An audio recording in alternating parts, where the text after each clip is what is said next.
there's a light at the end of the tunnel. This is what the end result will be. If we buy from him, price today will go down at these stages.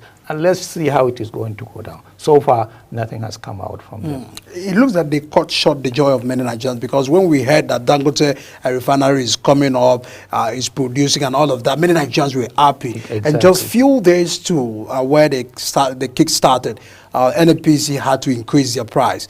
And just few days after, when they're about to distribute distributions, NNPC had to interfere in the issues of the pricing, and all of these concerns. Many Nigerians are saying it seems that even Dangote is not with Nigerians, because if by all indication you said we are not the determinant of the price, and NNPC are now saying we are not also the determinant of the price, the market force is what is determining the price. What do you feel is the explanation? Do you feel that the Dangote probably is not with Nigeria again? Because few months ago you saw when Dangote came out to tell Nigerians that they are saying I am carrying out monopoly in the country in terms of the business dispensation. Because the reason I'm asking this question is because it's important we start having other refineries in the country. Absolutely. But what Dangote may be showing to other Nigerians now is quite discouraging. What is your concern? Well, let's say that Dangote has issues that he needs to address.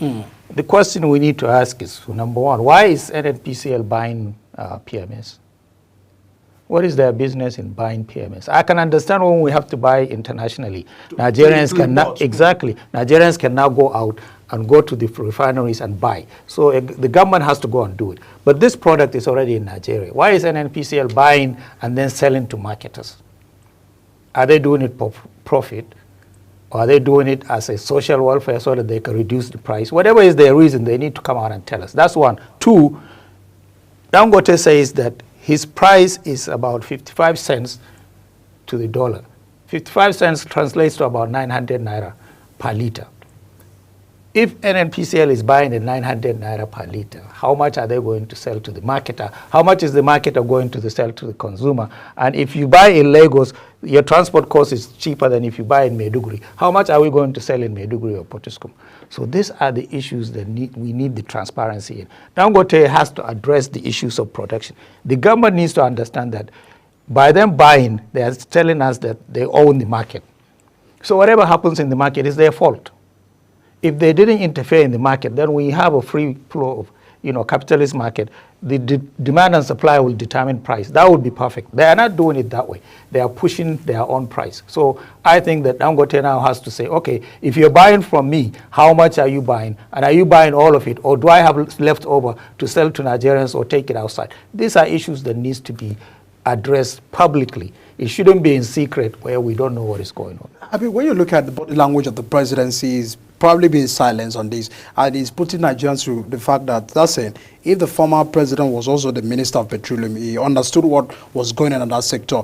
And we cannot really confirm if the president has said, I am the Minister of Petroleum in this administration. I don't know if you can confirm that to us, but in a case where we can't really confirm who is the Minister of Petroleum, and by all indications and handwriting of government, it looks like the president is still having an eye in that sector. And those are saying Mr. President ought to probably interfere in the situation. Just when many Nigerians were protesting as of last month about the hardship, about hunger in the country, slamming Nigerians with an increase in the product is already taking Nigerians, to the worst situation they were.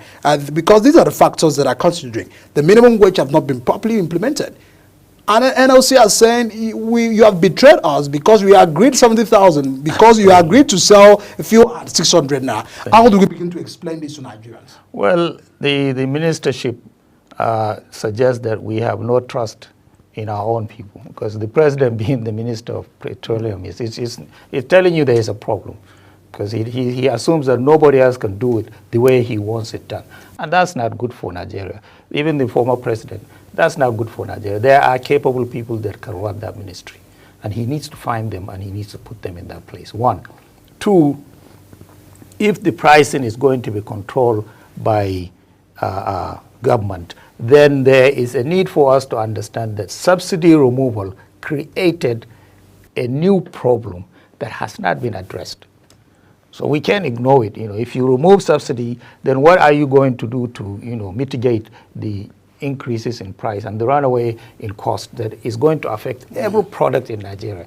So that has not been addressed. Two is that, we need to find within the government a system where the foundation of the sector is looked at.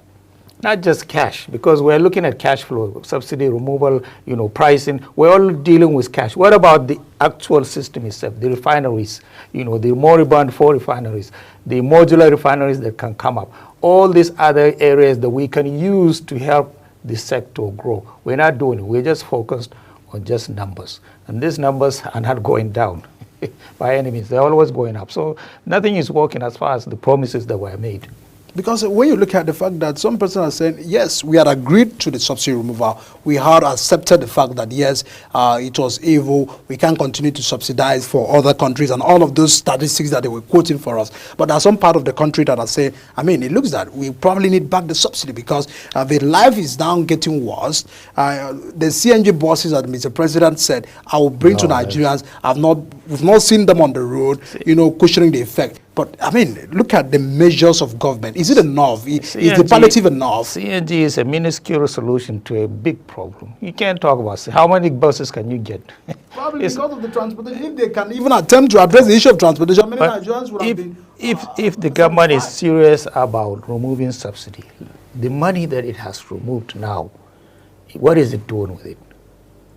If you hand it over to the states, what are they doing with it? Because if health is not going anywhere, education is not going anywhere, the infrastructure is not going anywhere. So what are we doing with the money that we removed? That is an explanation that has to come from the presidency. Now, other than that, if you are in a situation where we do not even afford, I know of public transport these days that do not even run because the cost of fuel has made it impossible to make any penny. What do you do for them? If the government were removing subsidy, fine, take the money. You have Dangote as a producer and a refiner, build a system that will now reduce his cost of production. Let it be, for him, instead of 55 cents, let it be 20 cents. Now we have reduced the cost of fuel by not subsidizing, but by improving the system and the production and the lines and all that. If the government spends the money in that route, the price of the product will come down automatically. But if we refuse to put the money where it can help us in this regard, we just say let's distribute it to someone and they will use it in a back way to help us fix. It's not working. And the issue of leadership is that Mr. President needs to do some compromises in terms of his policies. It's not saying that it's not good for Nigerians, but Nigerians are not able to sustain today. And you have to help them. You can't just ignore.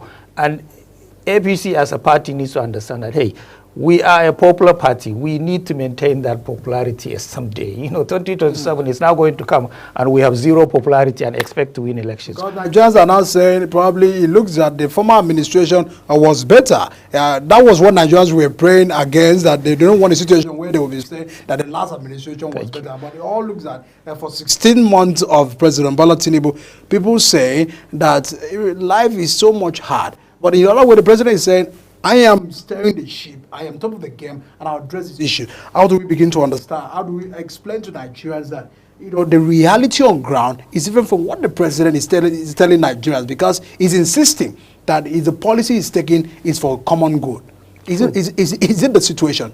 It is, because at the end of the day, he's doing it for the common good. But at what cost? Exactly. The cost is so high that Nigerians are not able to, survive in it. So you have to change course. You have to do it in stages. Take one break at a time. Okay, we will fix this today, but you will experience this pain on this side. Nigerians can manage it. We have managed a lot of things in the past. But to always come in a situation where the past government is now being praised, we did that with all the governments that have happened to us. When Jonathan was there, we were crying. When he left, we said, maybe he's better than Buhari. Buhari is gone. Now he's better. What are we going to get it right so that the person that is on seat is the best, not the one who has left? And at that level, I think, there are always policies that are foundational in nature. This PIA that was implemented was there to bring in a lot of investments, build up the sector, create a downstream, business model that everybody can participate. It has not done anything. It's just sitting there as a document. if we are always doing things just for the sake of doing it, but not implementation becomes impossible, then it is not working for Nigerians. And the suffering today, Nigerians are looking for food and health care. It's very simple. Nigerians are not asking of too much. They're not asking for too much, just food and health care. If we can get that, I think people will manage the rest of the issues. And what is affecting this health? What is affecting this food is the fuel. It's the fuel, yes. Because without fuel, nothing happens. The other elephant in the room is electricity. But that has been beaten down. But two of the energy sectors, electricity and fuel, have become impossible to deal with. And a government needs to be able to stand up and say, we can do this better than what is happening now. And I think we're waiting. Do you think the president has the capacity to confront this issue? Absolutely. The political will is also in doubt. Absolutely. Many said you probably would have confronted the corruption in the petroleum sector, but the president is not showing. We've not seen people arrested. We've not seen people apprehended and all of that. What we find in our system is that it's not the president that it's the people that he invites to sit with him. They're the ones who derail the policy. They're the ones who do not implement. They're the ones who put self-interest above. They're the ones. So he needs to select the right people. So you hear some of these cabinet members are not advising the president? Of course, they're not doing it. You have to tell them the truth. You can't just tell him everything is okay. It's not true. So who is sitting with the president and telling him, this is not working, sir. Let's find another way to deal with this. Nobody is saying that. They write all the things that we read. Everybody is in support. Wait and keep. How long are Nigerians going to wait? It's not forever. So there has to be a solution that is tangible and people can feel it and touch it and use it. And these are the things that needs to happen in our cases. All right. A whole lot of concern and eyes is on the Dangote refineries, and Nigerians are now asking, where is Port Harcourt Refinery? Where is Warri Refinery? Where is Kaduna Refinery? These are the questions Nigerians are asking the NNPC, and it seems the NNPC are so much interested in buying the product, in making a more business deal with Dangote, and they're not even talking about importation. Yes, we agreed, but they're not saying anything about Port Harcourt Refinery, where Nigerians are saying, probably, if we have a government refinery that is working, the price would have been different. We are so much interested about the price, because the reason I'm asking that question, there's a statistics of an inflation that have just been released of over 32%. Yes. And it looks that we can't really have to, Nigerians can't survive buying fuel at the current price that it is now for the next 1 year. Exactly. It means that if things doesn't get work, if the prices doesn't crack, doesn't crash from where it is, we are getting worse in terms of inflation, in terms of hardship, and even crime rates in this country. But you mentioned the 4 refineries. How come we are still talking about them today? Because I remember when Tinubu came on board, the NNPC said we should have these refineries working by December 2023. We are now in September 2024. Nothing has happened. So the promises that these people in charge make does not happen, and nothing happens. He's still sitting on that seat. When somebody is not doing what they promised to do, the president needs to say, I need someone who can do this job. If you can't do it, let me find another person. Because these refineries, if they are working, it will change even Dangote's perspective in terms of his own production, because he has competition. Right now, he has no competition. He can price it any way he wants. Now, let me make this analogy. Dangote is a cement manufacturer, right? Do we run out of cement in Nigeria? He has the highest number of trailers on the road in this country. If you allow him to manage this, fuel, sector, he can do the same thing. So the government is the one that is handicapping him and saying, you have to do this and then allow him to just manage it as a business. Let the market, the price of cement has gone from 1,700 to about 15,000. Did we stop building? Are people crying about cement? Yes, there's a small, outcry, but it is still working. Why? Because the price is determined by the market. And now it has dropped as things have improved. So the same thing needs to happen in the fuel industry. We cannot just have NNPCL become the arbiter of pricing and supply, and then the government is saying it is Dangote's fault. How? He needs to be able to do, as a businessman, he borrowed so much money. He has to pay it back. I don't know if the government is going to be willing to pay it for him, but he has to pay it back. So for him, it is a natural way of doing business. He knows how to build a market, he knows how to build a product, and he knows how to sell it. Let him do it. Let him buy the trailers and supply. I want to see Dangote driving fuel to Maiduguri. It's better for us than NNPCL. All right, because in all indication, Nigerians are the one, it's a when two elephants are probably fighting. The grass have to really take the suffer, being a victim of the situation. We are concerned about what the president should urgently fix in terms of addressing the economy. What are your recommendations before we wrap up the program about the state of the economy and what the president, the attention the president urgently need to pay attention to? He just came back on Sunday. He visited the Borno flooding scenario just yesterday, and Nigerians are still groaning, trying to keep their ears open to listen to what the president can say. For your own, you understand, you're a statesman, you've been in this country, you understand how things are. I don't know if things have been worse ever in this country than the way it is today. What can you say to the president as must be done urgently in terms of the state of the country? Number one is that, he has to find a solution for fuel subsidy. He has to do it. There is no going about. We can tell ourselves all the good things and all the grammar that is going on. They should go back to subsidy. They should go back to subsidy. That's what, because Nigerians, that's all they're waiting for. The moment he announces that, subsidy will be restored, he will be the most popular president in Nigeria ever. That's one. Two is that, the supply chain of food and healthcare needs to be solidified and strengthened, because that's what Nigerians depend on. If they have food and they can be taken care of health-wise, then we will all, we are very resilient, people. There is nothing that we have experienced that has stopped Nigeria. But when we face a problem that everybody is talking about, then there is a need for the leadership to say, okay, fine, let us look at it again and change course. This is the time to change course. Thanks so much, Engineer Habu Dauda, ICT consultant and the National Secretary of Ahmed Tinubu Support Group. Thanks so much for joining us on the show tonight and for your insight. We're really deeply concerned because the state of the nation is our utmost concern. The fact that the economy must be fixed and things must begin to work just for the common good of all. Thank you. Thanks so much for joining us. We look forward to it tonight.